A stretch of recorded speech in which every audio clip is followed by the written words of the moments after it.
Certains d'entre vous me sifflent. Certains. Ça me fait de la peine. Mais ça ne change pas ma détermination. Vous êtes ma famille. Je resterai dans ma famille et mon action politique se déroulera toujours dans ma famille.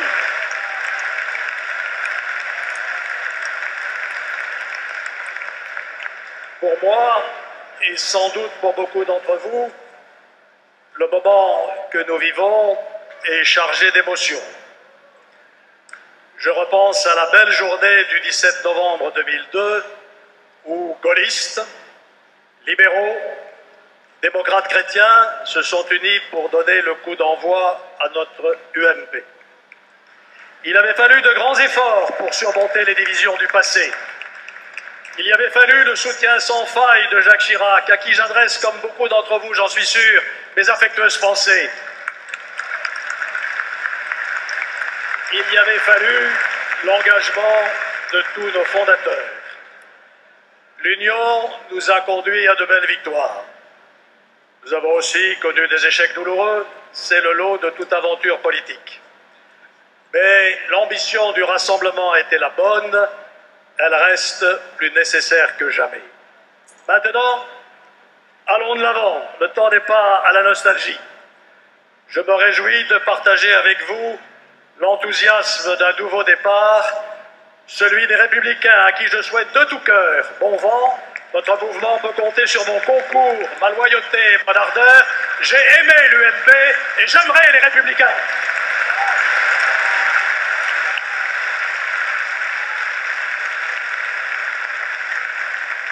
Une lourde responsabilité pèse sur nos épaules, celle de remettre la France sur le bon chemin en rassemblant les Français autour d'un projet qui leur donne confiance.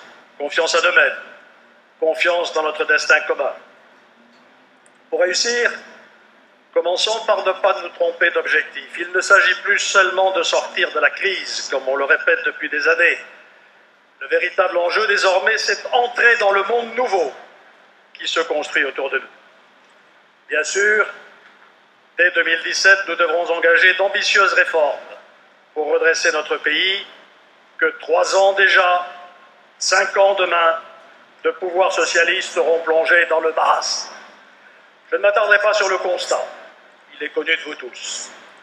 Malgré une conjoncture européenne et mondiale exceptionnellement favorable, du moins pour l'instant, pétrole bon marché, taux d'intérêt historiquement bas, euro proche de la parité avec le dollar, notre économie reste à la traîne.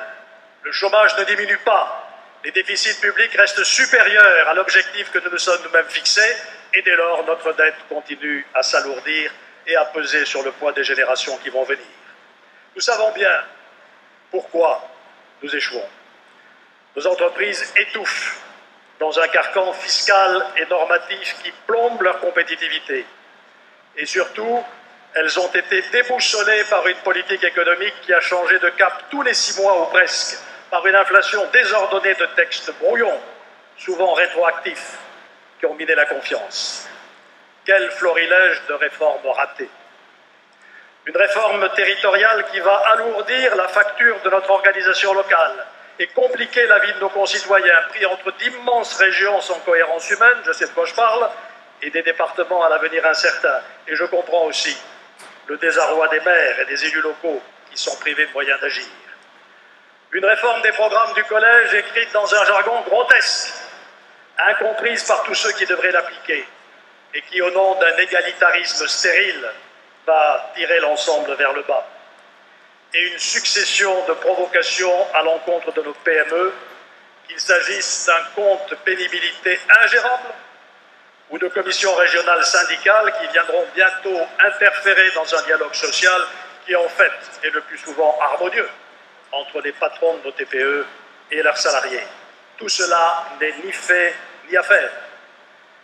Comment dès lors s'étonner que l'attentisme se soit installé chez tous les acteurs de l'économie, investisseurs comme consommateurs? Nous aurons du pain sur la planche pour revenir dans le bon sens. Et nous voyons bien ce qu'il faudra faire. Restaurer la compétitivité de nos entreprises, qui attendent une puissante cure de liberté, mais aussi et surtout l'indication d'un cap clair et stable. Accroître la performance de nos administrations nationales, locales, sociales, pour garantir la qualité du service public en maîtrisant mieux la dépense publique. Réussir la mère des réformes, celle de notre système d'éducation et de formation. Affermir l'État dans ses missions régaliennes, la défense nationale, la sécurité publique, la maîtrise des mouvements de population, le respect de la laïcité. Sur tous ces points, et quelques autres, bien sûr, nous avons fait, et nous ferons, les uns et les autres, des propositions précises et opérationnelles. En 2017, il faudra être prêt à agir. Mais aujourd'hui, avec vous, je voudrais porter le regard un peu plus loin. Au-delà du choc de l'alternance, c'est une espérance qu'il faudra faire naître. On ne remet pas un peuple en mouvement en se contentant de lui annoncer la réforme pour la réforme, ni même en lui promettant du sang, de la sueur et des larmes. Il faut donner un sens aux réformes, une perspective de réussite et de progrès aux efforts demandés. Et pour cela, il faut deux conditions, rassembler autour d'un projet qui suscite l'adhésion. On ne fait rien de bon dans la division, ni dans la recherche méthodique du clivage. Certes, parfois, du conflit peuvent naître des solutions nouvelles, mais les conflits dans notre pays ils viennent tout naturellement. Nous sommes grands amateurs de polémiques et d'affrontements. Le rôle d'un dirigeant n'est pas de les susciter ni de les attiser, mais de les apaiser. Notre société a besoin d'apaisement et non pas de revanche. Rassembler donc, mais pourquoi faire? Le rassemblement à lui seul ne suffit pas. Il faut fixer un but, marquer le cap, faire partager le projet qui va mobiliser les volontés. Quand le nouveau patron d'une entreprise en difficulté veut la redresser, il définit le projet autour duquel il va fédérer tous les acteurs, les dirigeants, les actionnaires, les salariés. Il donne de la visibilité, il garantit continuité et cohérence dans les efforts demandés. Et bien de même, toute proportion gardée pour un pays. Il faut montrer le cap. Et je voudrais aujourd'hui proposer aux Françaises et aux Français qui nous écoutent de construire ensemble une nation ambitieuse et heureuse dans son siècle. Pourquoi invoquer la nation?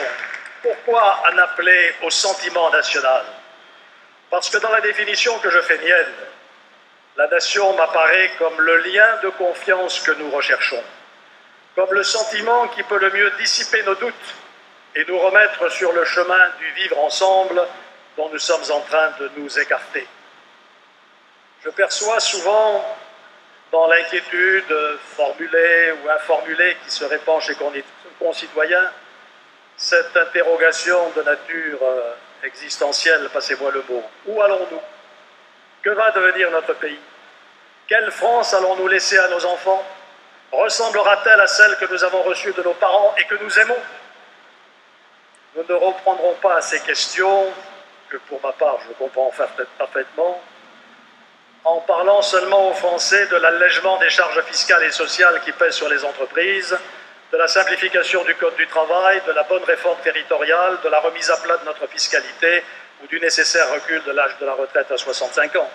Ces réformes sont certes incontournables, mais elles ne réussiront pas si on ne donne pas au projet collectif du pays un supplément d'âme. Or, qu'est-ce qu'une nation? J'aime bien les idées nouvelles, mais j'aime aussi les idées qui résistent au temps. Et c'est à mes yeux le cas de la définition que Renan a donnée de la nation. Une nation est une âme, un principe spirituel, le désir de vivre ensemble, la volonté de continuer à faire valoir l'héritage qu'on a reçu individu. Cette noble conception de la nation est-elle aujourd'hui dépassée? Certains se posent la question. Après tout, la mondialisation a un peu aboli les frontières, aussi bien physiques qu'immatérielles. Elle a créé un village global d'où disparaissent les différences au profit d'une culture universelle et uniforme. Et je constate qu'en réalité, ce n'est pas comme ça que ça se passe. Plus la globalisation avance, et plus les hommes et les femmes du XXIe siècle sont à la recherche de leurs racines, de leurs terres, de leur communauté, je crois fermement qu'il ne faut pas opposer ces deux mouvements, l'un et l'autre très profonds.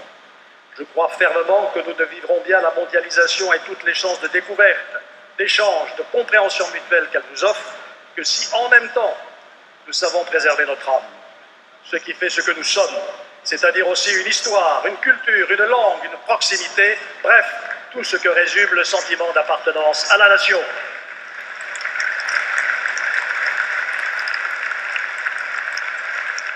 C'est pourquoi je voudrais proposer aux Françaises et aux Français de construire la nation du nouveau siècle. Non pas celle de la nostalgie, mais celle de l'harmonie. Une nation qui entreprend, qui innove, qui prend des risques. La France est un pays d'entrepreneurs et de créateurs. Pour leur ouvrir le champ libre, ne faudrait-il pas revisiter d'une certaine manière le principe de précaution et en tout cas lui adjoindre aussi un principe d'innovation qui est autant de valeur que le précédent? Une nation capable de montrer le chemin de la bonne croissance, la croissance compatible avec la sauvegarde de la planète, c'est-à-dire sobre, économe des ressources rares, fondée non pas sur le gaspillage mais sur le recyclage, accueillante à l'économie du partage, tout entière irriguée par les technologies numériques. Une nation qui donne sa chance à chacun de ses enfants par le renouveau de l'éducation initiale, mais aussi la formation tout au long de la vie. Une nation ouverte sur le monde, bienveillante, non point par faiblesse ou impuissance, mais par choix, qui maîtrise donc les mouvements de population, selon ce qu'elle peut accepter, plutôt que de les subir. Une nation unie dans la diversité, qui respecte les différences et garantit à chacun l'exercice de ses libertés individuelles, mais qui veille strictement au respect du principe républicain de laïcité. Une nation qui a de l'ambition, de la fierté, sans arrogance, qui porte à nouveau une vision politique pour l'union de l'Europe et utilise son influence dans le monde pour promouvoir la paix et le développement durable. Une nation forte de ses 2 millions de compatriotes vivant à l'étranger, qui sont les formidables ambassadeurs de notre pays à travers la planète. Une nation présente sur tous les continents, grande puissance maritime grâce à nos outre-mer, que nous devrions mieux associer à notre projet collectif.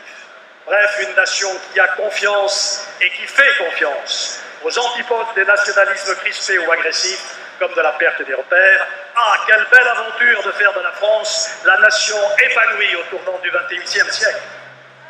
Mes amis, nous aimons souvent chanter ensemble la Marseillaise, parce que l'hymne national, malgré la dureté et même la violence de ces termes, nous parle de notre histoire.